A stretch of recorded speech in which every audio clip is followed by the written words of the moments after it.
Olá, eu sou Celso José da Silva, engenheiro agrônomo do Departamento de Tecnologia Agrícola da Cooper Citrus. Hoje eu desenvolvo a função de consultor especialista em citros, a minha sede fica aqui em Limeira. E o tema que vou falar para vocês aí é tinta preta, cuidados para minimizar a queda dos frutos. Mudando, agente causal. No caso de pinta preta, existem dois agentes causal, né? Um que a gente fala aí que é a fase perfeita sexual, que se encontra nas folhas caídas de decomposição, que a gente fala que é a Grignardia citricarpa, mudando. O outro agente causal seria a Phylloxera citricarpa, que é a fase perfeita ou assexual, que se encontra em frutos, folhas vivas na planta. Mudando. A importância econômica dessa doença é que ela afeta, por exemplo, todas as laranjas doces, limões verdadeiros, tangerinas e seus híbridos, né? Tem o potencial para depreciar as frutas para mercado in natura. Com o aumento da severidade, né? Essa queda prematura aí pode chegar a reduzir aí em torno mais ou menos de 85% nas laranjas doces, segundo o levantamento do Fundecitrus. Mudando. Aí tem aí uma foto, ela é bonita, né, para quem procura tirar foto, mas para quem produz é horrível, né, porque tem um grande número de folhas caídas ao chão, um grande número de frutas caídas já com sintoma, né, mudando. A distribuição dessa doença, ela está no Brasil e está em todas as regiões aí que produz citros, né, no caso da região sul, sudeste, centro-oeste, está nos estados do Amazonas e Rondônia na região norte e na Bahia ali no nordeste, mudando. Aí tem uma foto aí mostrando a disseminação, o que é que eu tenho à minha esquerda aí, seria o que é a parte aérea da planta, que estaria assim, no caso do piquinídeo, né, que é um dos esporos. E na parte de baixo aí, o que é? Seria a fase de ascosporos, né, que se desenvolve em raiz, essas folhas caídas, mudando. Como é que é essa sintomatologia? A frequência de manifestação dos sintomas, né, aí tá a mancha preta ou pinta preta do citros, obedece à seguinte ordem, né? A fruta, os sintomas são muito maiores na folha, que é muito maior do que no pedúnculo, muito maior do que no pecílio, muito maior do que nos ramos verdes e muito maior do que nos espinhos, né? As folhas e os frutos podem ser infeccionados, podem estar infeccionados sem manifestar os sintomas típicos, né? Isso aí é uma grande dificuldade, principalmente na produção de muda, que em alguns instantes a doença possa estar inoculada aí, mas a gente não percebe, e ela possa ser levada para distante do seu ponto de infecção. Mudando. Dentro de sintomatologia, né, os sintomas em condições normais, eles demoram um pouco a aparecer, não é que aparece de uma hora para outra. Vão levar de 4 a 6 meses, né, a manifestar pós-infecção, e, logicamente, sempre dependendo de condições ambientais, né. A manifestação da mancha preta ou da pinta preta do citros, ela é favorecida pela radiação solar, altas temperaturas, alta umidade, e aparecendo em maior número naquela face que fica exposta ao sol. Me lembro que quando começou a aparecer os primeiros sintomas, eu já recebi algumas consultas das pessoas reclamarem que não estava funcionando o produto para leprose, né? Então, você vê que no início não se tinha muito conhecimento, houve essa confusão. Dentro de sintomatologia, a limeira ácida Tahiti, não é? E as laranjeiras ácidas, no caso de laranja azeda, e seus híbridos são relatados como resistentes, né? Agora, todas as tangerinas são susceptíveis aí a mancha preta ou a pinta preta, sendo as mais afetadas as de maturação médio tardio, que no caso aí seria pera, natal e valência.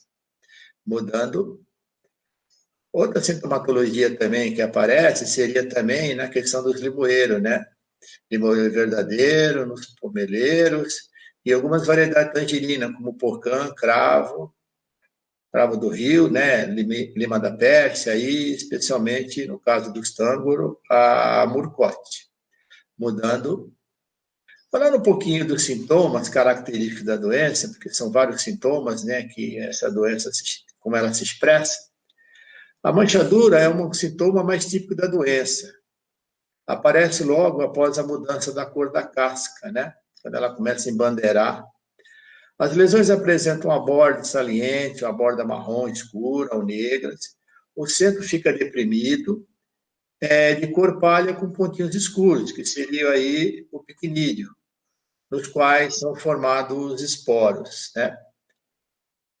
Mudando, a gente vai ver aí o que nós colocamos a caracterização dos sintomas. Está aí do lado esquerdo os sintomas de uma fruta madura. Em alguns instantes, é raro de encontrar, mas a gente consegue olhar esses sintomas aí em fruta verde, que está do meu lado direito. Mudando. Outro sintoma é a mancha sardenta. Essa, quando acontece, causa muito problema aos produtores. São pequenas lesões levemente deprimidas e avermelhadas, que aparecem nos frutos maduros e também na pós-colheita. Os pequeninos também estão formados no centro dessas lesões aí. Mudando. Se a gente observar as fotos aí, eu tenho do lado esquerdo uma fruta maior, certo? E depois aí do meu lado direito tem um detalhe aí que foi tirado com o auxílio de uma lupa, né, de 10 aumentos aí para caracterizar o sintoma. Presta atenção que o sintoma maior é esse da depressão avermelhadinho, e não os 3 pontinhos que estão do lado aí. Mudando. Mancha virulenta. Ela se expressa pela fusão das lesões, tanto de manchadura como mancha sardenta. Né? E dependendo da região e da situação, ela pode tomar boa parte do fruto. E mudando, e se a gente observar, está aí a mancha virulenta, à esquerda uma fruta, né, com sintomas, e à nossa direita aí está um detalhe dessa mancha aí. Mudando. Temos aí também a falsa melanose, né, que são pequenas manchas superficiais, pretas e lisas, dispersas ou agregadas à casca, né? Esse sintoma pode ocorrer frutos ainda verdes, e é o primeiro a aparecer, a partir de fevereiro, né, no estado de São Paulo. Pode ser confundido com a melanose dos citros, que no caso da melanose, só apresenta lesões mais ásperas, né, e claras, né? Aqui mudando, eu tenho as lesões aí da falsa melanose, a fruta esquerda, né, com as lesões, e do lado direito um detalhe dessas lesões. Mudando.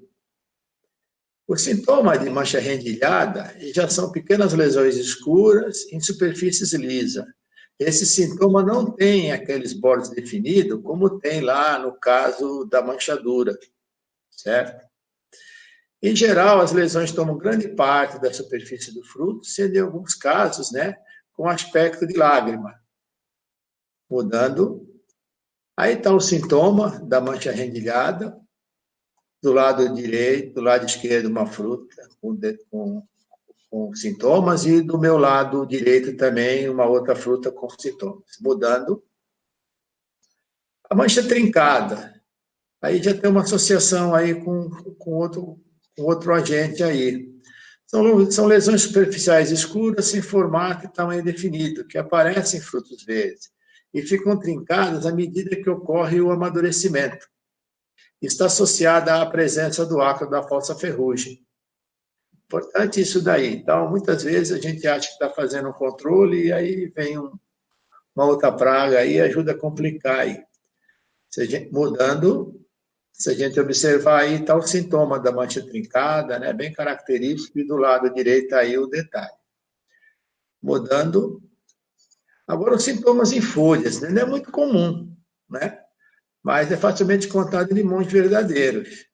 São tipo da manchadura e falsa melanose, né? E na região de Limeira aqui, fiz bastante trabalho aqui, tinha uma área lá que era muito infectada, né, pela doença. Mudando, eu encontrei, cheguei até a tirar umas fotos aí, né, os detalhes da doença estabelecida na folha. Mudando.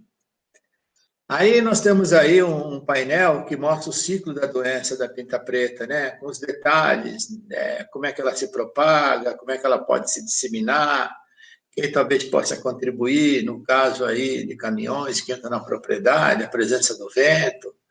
Aí dá uma ideia, por exemplo, se eu tiver a muda certificada, eu diminuo o meu problema, mudando. Na disseminação, como é que a gente pode entender? Como é que ela sai de um lado para o outro, né? A pinta preta pode chegar ao pomar de diversas formas. As mais comuns são mudas. Então, por isso que é interessante a gente comprar a muda certificada, de viveiro certificado. Material vegetal, evitar que entre esse material dentro da propriedade. Somente em caminhões, aí a gente precisa tomar cuidado. E a questão do vento. O vento, o que é? Que se a gente tivesse condição de utilizar aí quebra-vento, a gente diminuiria muito o que é a possibilidade do vento estar esparramando esses poros que estão presentes naquelas folhas de citros de decomposição, que no caso lá seria quem está presente nessas folhas seria os ascosporos, mudando. Falando um pouquinho aqui sobre o período de infecção, ele ocorre desde a queda de pétala até o período de colheita, né? Vamos lembrar que as infecções no período chuvoso, de setembro e abril, certo? E também, no caso, se eu tiver aquelas chuvas mais tardias, entre maio e junho. A expressão do sintoma, né, pode ser a partir de fevereiro, que nem foi citado lá no caso da falsa melanose, e pode ir até mais ou menos 360, entre 40 e 360 dias após a infecção. A queda prematura das frutas, né, que traz um prejuízo significativo para o produtor, é provocado por manchadura, mancha sardenta ou mancha virulenta. Mudando, cabe aí, por exemplo, a gente tomar aí algumas medidas de prevenção para evitar, né, que a gente importe parte dessa doença, porque muitas vezes está na folha, o sintoma não está expresso. E uma das boas medidas aí, o que seria essa questão de plantio de mudas certificadas, essa questão de nutrição e sanidade do pomar é bastante interessante, né? Prestar atenção naquelas plantas que estão severamente atacadas por outras doenças, né? A gente remover de dentro do pomar, por que é? Porque isso não traz nenhum benefício, não só em termos de benefício, mas o malefício que é? Porque outras doenças possam estar presentes. Controle a entrada de material, principalmente na parte de colheita, o BIM, né? Que seja mesmo esses BIM caipira aí, que a gente vê feito em barranco, também isso ajuda bastante, mas hoje tem alguns BIMs aí montados aí nas propriedades, que é uma coisa fabulosa. E remoção dos frutos temporal antes do início da colheita. O que é? Porque esses frutos geralmente ficam para trás, né? Ele não é de uma florada expressiva e fatalmente não tem o devido controle. Mudando. Dentro de estratégia de controle, nos pomares com pinta preta, o manejo deve ser completo por um conjunto de medidas, né, que ajuda a proteger o fruto e impedir a disseminação do pomar, né? Vamos ver como é que isso possa se suceder aqui. Essa estratégia de controle dá para se fazer o que é com alguma coisa do tipo. Precisa de cobertura, nós precisamos cobrir essas folhas caídas, né, que estão ao chão, que nem eu mostrei lá atrás, uma foto lá. Se a gente tem um plantio aí de adubo verde, seja ele qual for aí, que tudo aquilo que a gente mantém o solo coberto, eu vou entender como adubo verde, né? Hoje se fala muito, né, a questão das braquiárias rosizienses, mas tem as crotalárias, tem feijão de porco, tem uma série de produtos aí, de vegetais que ajudam a cobrir. E se a gente faz o uso através de uma roçadeira ecológica, o que ela faz? Ela vai jogar toda essa massa verde em cima dessas folhas, né? Evitando que ocorra aí, como é que se fala, a liberação do fungo e acelera a decomposição dessas folhas, mudando. Outra estratégia aí seria a remoção ou auxiliar na decomposição dessas folhas caídas, né? Então, tem alguns equipamentos aí que seriam sugadores de folha, rasteiros do trincha, ou se não mesmo utilizar a barra de herbicida dentro dessas operações que já fazem parte, né, do rol de atividades de uma propriedade agrícola, acrescentar a ureia aí junto com o herbicida aí, ou mesmo tentar fazer separado aí, que esse nitrogênio ajudaria aí na relação CN para ajudar nessa decomposição do carbono da folha aí. Ou se não, mudando, outra estratégia aí que a gente pode usar é essa poda de ramo seco, porque o ramo seco abriga o pequinídeo lá. Se a gente faz essa diminuição, a gente diminui a fonte de contaminantes, melhora a aeração, isso facilita a penetração de defensivos e, consequentemente, um melhor controle no caso da doença, aí, mudando. Outra estratégia seria o uso de irrigação, né? Porque a irrigação reduz a queda excessiva de fruta, o que é? Porque a gente consegue controlar aqueles períodos adversos aí, desses colapsos causados aí pela falta de água, né? Também ajuda de uniformizar as floradas, né? E com o gotejo, como a gente não vai molhar muito a área aí, a gente produz, facilita a menor formação de esporo aí, mudando. A outra estratégia aí, o que seria? A gente tentar antecipar a colheita, tá certo? Somente o que é nesses pomares mais velhos, de variedades tardias, né? E com isso também a gente evita a queda dos frutos, né? Porque a colheita hoje já é cara. Colher fruta do chão, então, se torna muito mais caro. É um desperdício maior ao produtor. Mudando. Agora, pensando em termos de controle químico, né? Esse controle químico de pinta preta, não só de pinta preta, tudo que está dentro desse cenário agrícola, ele precisa ter critério e planejamento, né? Para que a gente seja eficiente, né? E, além de tudo, a gente não corre o risco aí de selecionar fungo resistente aos fungicidas utilizados, né? Mudando. Nós, da Copercitos, aí, por exemplo, para dar um apoio para o nosso time de campo aí, nós montamos, por exemplo, essa planilha, aonde que ela traz aí característica do produto pelo grupo químico, qual que é o ingrediente ativo. Nós colocamos aí, no caso, também aqui tem a questão do FRAC, né? Não, aqui nesse caso não é o Iraque, é o FRAC. Temos aí o nome do fornecedor, produto com registro, né? Quando não tem registro, mas tem uma função usual lá, né? Uma dose usual. Consta aí os produtos da linha do Protecitrus. Nós temos aí a carência dos produtos, que isso é muito importante, né? Porque muitas vezes eu estou fazendo o controle da florada, do frutinho, e estou na época de colheita, isso ajuda muito. E temos essa informação da ficha FISQP, mudando. Também outra planilha de controle aí, né? Que isso também já ajuda bastante o produtor e também o nosso time de campo. Mudando. Período de controle, né? Quanto tempo, número de aplicações que a gente vai precisar fazer para controlar essa doença, desde que ela possa ser manifestada aí de 40 a 360 dias, né? Qual a idade do pomar que deve se iniciar as aplicações, né? Aí tá, se a gente pensar que é uma doença de fruta, então vou ter de começar a ter cuidado com a produção de fruta fresca aí, né? Então, para a produção, quando os primeiros sintomas forem detectados, aí eu vou começar a fazer. Porque a aplicação de fungicidas terá pouco efeito sobre os esporos produzidos em folha em decomposição. Como não existe um sintoma característico no início, eu tenho que esperar ela se manifestar para poder fazer o devido controle. O controle químico de pinta preta deve ser feito também com critério e planejamento, tá certo?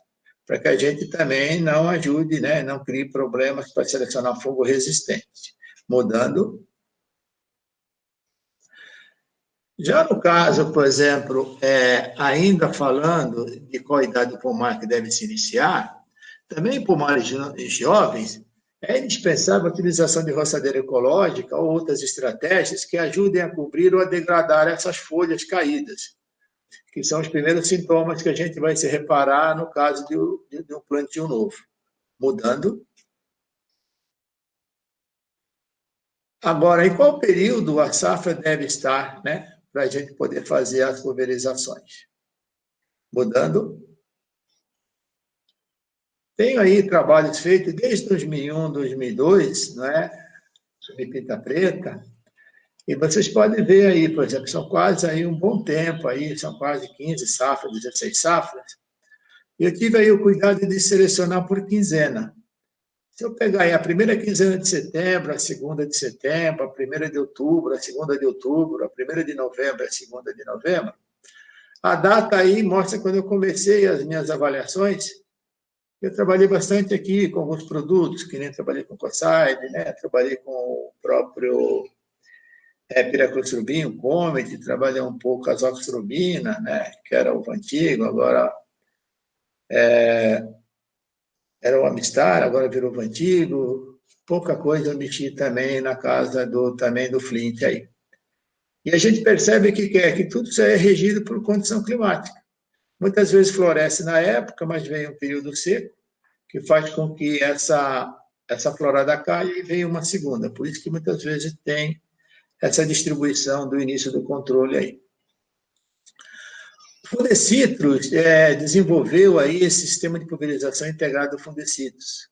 Uma ferramenta que pode ser baixada aí em qualquer celular, esse aplicativo, que auxilia na adequação de dose de produto e no volume de calda a ser aplicado em função do volume de copa de planta. Isso é muito, muito prático, muito eficiente e daria para ser utilizado, mudando. Também aqui, nós aqui, né, na Cooperti, também fizemos um desenho próprio nosso aqui, né, porque aí a gente também utiliza não só para pinta preta, mas usa para outras coisas, justamente até para ajudar a regular um pulverizador aí, né, tem as características, dados de entrada, dados de saída, né, isso tem nos ajudado bastante também, mudando. Questão de volume de calda, né, o quanto que eu uso. Para pomares de produção de suco, né, que nesse caso, a fruta possa ainda ter algumas manchas que a indústria aceita, tem aí um volume ao redor de 75 ml por metro cúbico e uma velocidade não superior, certo? A 4,5 km.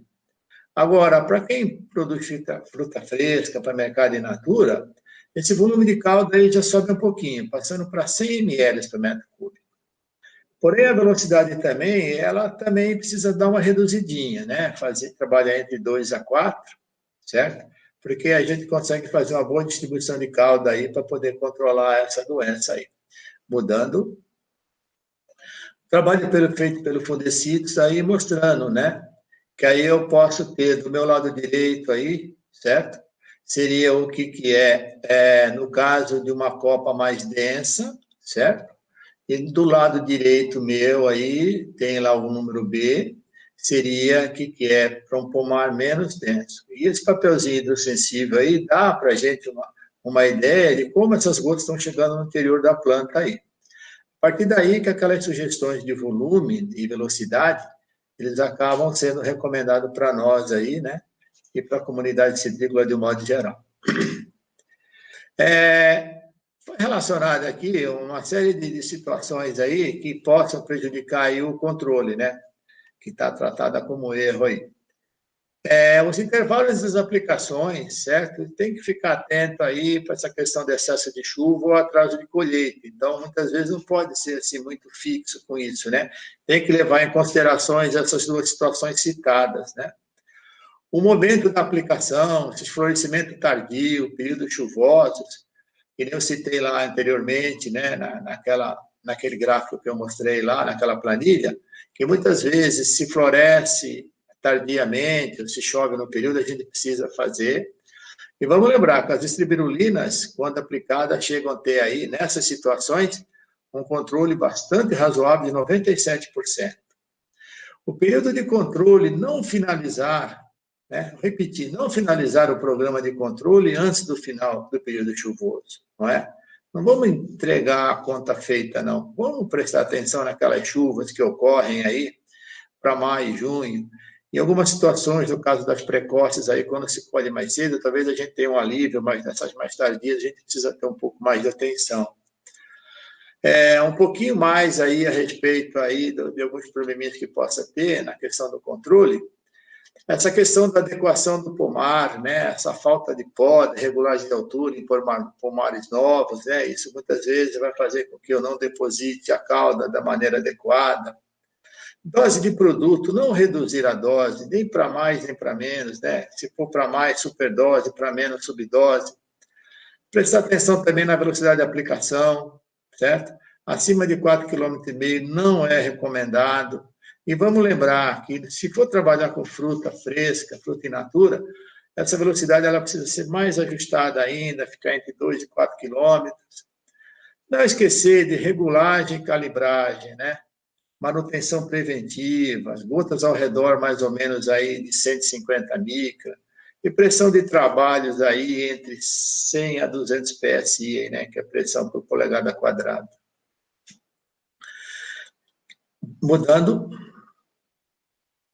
aqui está o time lá de consultores especialistas em citros, né? Tem o André, que fica na região de Itápolis, eu fico aqui na região de Limeira, tem o Neucir, que fica na região de Jales. Primeiramente, eu queria agradecer a atenção de todos, né, que possam ter assistido essa minha apresentação, e fico feliz se possa ter contribuído aí, de uma certa maneira, para poder atualizar esses conceitos aí que eu julgo tão importante no manejo dessa doença que causa muito prejuízo ao produtor. Em nome da Copercit, obrigado.